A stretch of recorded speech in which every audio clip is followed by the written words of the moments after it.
అదే RTV app వార్తల్ని క్షణాల్లో చదివే అవకాశం ఉంటుంది. ఒక న్యూస్ పేపర్, ఒక టెలివిజన్ ఛానల్ మీ చేతుల్లో ఎప్పుడు ఉంటాయి. నాగర్ కర్నూలు పార్లమెంట్ పరిధిలో ఉన్నటువంటి బిజినపల్లి దగ్గరికి రేపు ముఖ్యమంత్రి రేవంత్ రెడ్డి రాబోతున్నారు. ఇక్కడ కాంగ్రెస్ పార్టీ ఏర్పాటు చేసినటువంటి భారీ బహిరంగ సభలో కూడా పాల్గొంటున్నటువంటి పరిస్థితి. ఇక్కడ జరుగుతున్నటువంటి ఏర్పాట్లన్నింటినీ కూడా ఎవరైతే ఎంపీ అభ్యర్థిగా ఉన్నటువంటి మల్లు రవి దగ్గరుండి పరిశీలిస్తున్నారు. మనతో పాటు మల్లు రవి గారు ఉన్నారు. సార్ చెప్పండి, రేపు ముఖ్యమంత్రి పర్యటన ఏ సమయంలో ఉండబోతుంది? పర్యటనకు సంబంధించి ఏర్పాట్లు ఎట్లా ఉన్నాయి? రేపు ముఖ్యమంత్రి పబ్లిక్ మీటింగు 4:30 గంటలకి ముఖ్యమంత్రి గారు వస్తారు. ప్రజలందరూ 4 గంటలకు రావాలని విజ్ఞప్తి చేస్తున్నాం. సో మొత్తంగా ముఖ్యమంత్రి సొంత జిల్లా అయినటువంటి మహబూబ్నగర్పై ప్రత్యేక దృష్టి సారిస్తున్నారు. అటు మహబూబ్నగర్ పార్లమెంట్ కావచ్చు, ఇటు నాగర్ కర్నూలు కావచ్చు. సో 2 సెగ్మెంట్లకు కూడా వరుసగా వస్తున్నటువంటి పరిస్థితి కాబట్టి రేపు ఈ సభలో పార్టిసిపేట్ చేసిన తరుణంలో ఏమైనా హామీలు ఇచ్చే అవకాశం ఉందా? రేవంత్ రెడ్డి గారిని ఆయన అక్కడ కొడంగల్ అసెంబ్లీ నుంచి గెలిచాడు కాబట్టి మహబూబ్ నగర్ పార్లమెంట్లో కూడా ఆయన సొంత సీఎంగా అనుకుంటున్నారు. ఇక్కడ పార్లమెంటు నాగర్ కర్నూలులో కొండారెడ్డిపల్లి ఆయన ఊరు ఉంది కాబట్టి ఆయన్ని నాగర్ కర్నూలు పార్లమెంటుగా కూడా గుర్తిస్తున్నారు. 2 చోట్ల కూడా రేవంత్ రెడ్డి గారు మావాడు, ఆయన తరపున మేము చేతి గుర్తుకు ఓటేస్తామని మేము ఓటు అడగటానికి పోయిన దగ్గర చాలామంది మాకు అడక్కముందే చెప్తున్నారు. ఇది రేవంత్ రెడ్డి గారి ప్రభావం ఇక్కడ ప్రజల మీద ఉంది. ఎందుకంటే ఇక్కడి నుంచి ముఖ్యమంత్రిగా అయినటువంటి మొట్టమొదటి ముఖ్యమంత్రి తెలంగాణ వచ్చిన తర్వాత. అందుకని మన బ్యాక్వర్డ్ వెనకబడ్డటువంటి జిల్లా, పాత జిల్లా కాబట్టి ఇది అభివృద్ధి చెందాలంటే ముఖ్యమంత్రి ఈ జిల్లాకు సంబంధించిన వాడు ఉంటే బాగా పనిచేస్తారని ఒక ఆలోచన ప్రజలకు వచ్చింది. అది కాకుండా ఎన్నికలకు ముందు 6 గ్యారంటీలు ఇస్తానని చెప్పారు, 5 గ్యారంటీలు అమలు చేశారు. రాహుల్ గాంధీ గారు 5 గ్యారంటీలు ఇస్తానంటున్నారు. ఆ ఇద్దరు పేరు మీదనే ఇవాళ ప్రజల్లో చర్చ జరుగుతుంది. రేపు వచ్చే ఎన్నికల్లో కాంగ్రెస్ పార్టీకి ఎన్నికేస్తే ఎంపీ గెలిచి రాహుల్ గాంధీకి ప్రధానమంత్రి కావడానికి ఓటేస్తారనే ఆలోచన, ఆ తెలివి ప్రజలకు వచ్చింది. సో రేపటి సభకు ఎంతమంది జనాలు హాజరయ్యే అవకాశం ఉంది? ముఖ్యమంత్రితో పాటు ఇంకెవరైనా చీఫ్ గెస్ట్లు హాజరయ్యే అవకాశం ఉంది? రేపటి సభకి 1,00,000 మంది వస్తారని మేము ఎస్టిమేట్ చేస్తున్నాం. దాంట్లో ఒక 10,000 అటు ఇటు కావచ్చు. ముఖ్యమంత్రితో పాటు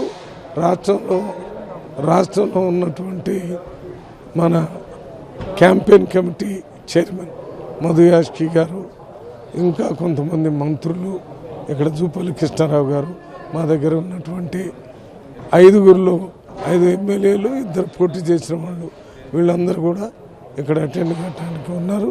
ఇంకా కొంతమంది వారితో పాటు అటెండ్ అవుతారు. నేను ప్రజలకు విజ్ఞప్తి చేసేది ఏంటంటే, రేపు రేవంత్ రెడ్డి గారే మనకి ముఖ్య అతిథి కాబట్టి రేవంత్ రెడ్డి గారు వచ్చే సందర్భంగా మీరందరూ ఇక్కడ రావాలని, 6 గ్యారంటీలే కాకుండా రైతులకు 2 లక్షల రూపాయలు మాఫీ చేస్తున్నాడు. రేపు ఇక్కడికి వచ్చిన తర్వాత ఈ పాలమూరు రంగారెడ్డి ప్రాజెక్టును కూడా, దాని గురించి కూడా మాట్లాడతారు. అది కాకుండా నెట్టెంపాడు, భీమా, కోయల్ సాగర్, కలవకుర్తి లిఫ్ట్ ఇరిగేషన్లో వాటి మిగిలిన పనులన్నీ పూర్తి చేస్తారనే విషయాన్ని కూడా మాట్లాడతారు. కాబట్టి రైతులు ముఖ్యంగా రావాలని వాళ్ళందరికీ విజ్ఞప్తి చేస్తున్నారు. సో నాగర్ కర్నూలు పార్లమెంట్లో కాంగ్రెస్తో పాటు బీజేపీ, బీఆర్ఎస్ 2 పార్టీలు కూడా ప్రత్యేక దృష్టి సారిస్తూ ముందుకెళ్తున్నటువంటి పరిస్థితి. సో మీరు ఎవరు పోటీ అనుకుంటారు? ఈ 2 పార్టీల్లో మీకు బలమైనటువంటి పోటీ ఇచ్చే పార్టీ అది అంటే ఏం చెప్తారు? నేను ఆ 2 పార్టీలు కూడా ఒకరి మీద ఒకరు వాళ్ళే పోటీ, కానీ కాంగ్రెస్ పార్టీకి పోటీ అని నేను అనుకుంటున్నాను.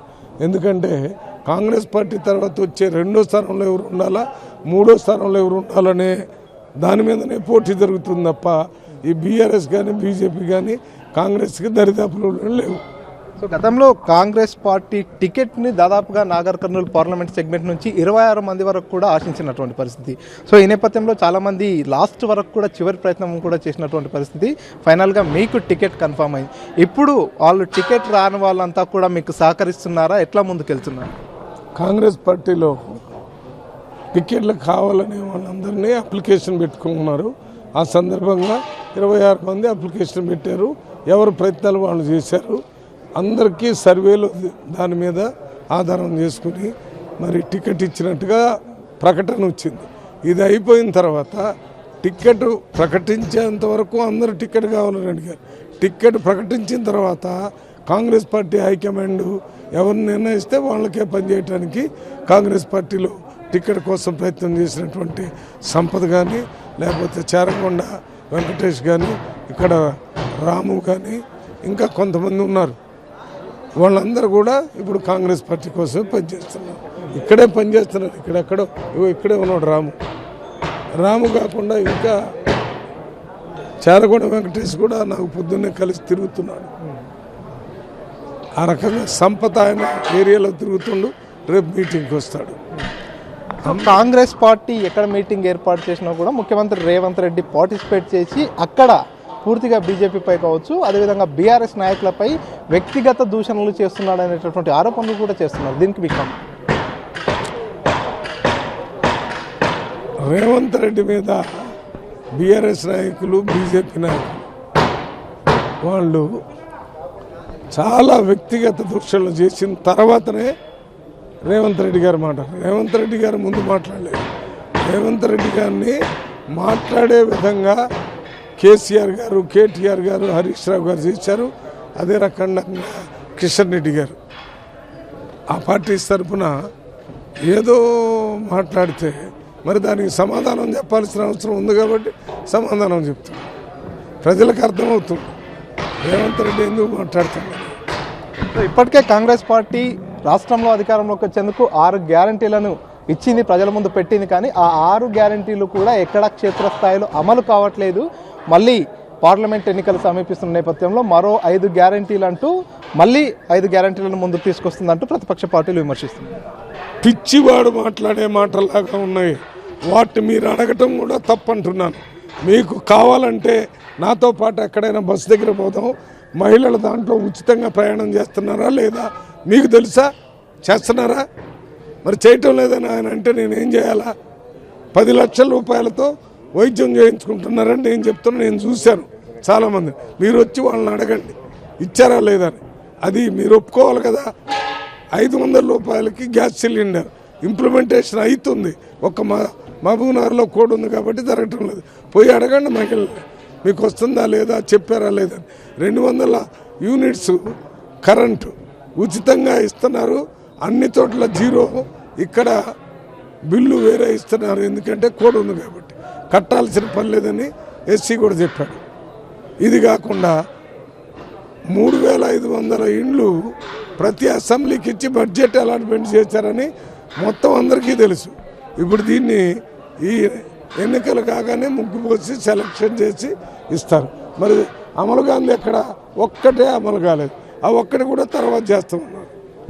బడ్జెట్ మొత్తం తిని 5-6 లక్షల కోట్ల రూపాయలు అప్పు చేసి మీరు చేసిన అప్పుకి వడ్డీ కట్టడమే సరిపోతుంది. అయినా కానీ మేమంతా ఇచ్చిన గ్యారంటీలు చేస్తున్నాం. ఒక్క గ్యారంటీ తర్వాత చేస్తామని చెప్పి ఈ చేస్తున్నామా లేదా మీకు తెలుసు కదా. మరి ఏదో అడిగితే లేదని చెప్తున్నారంటే ఉండాలి కదా.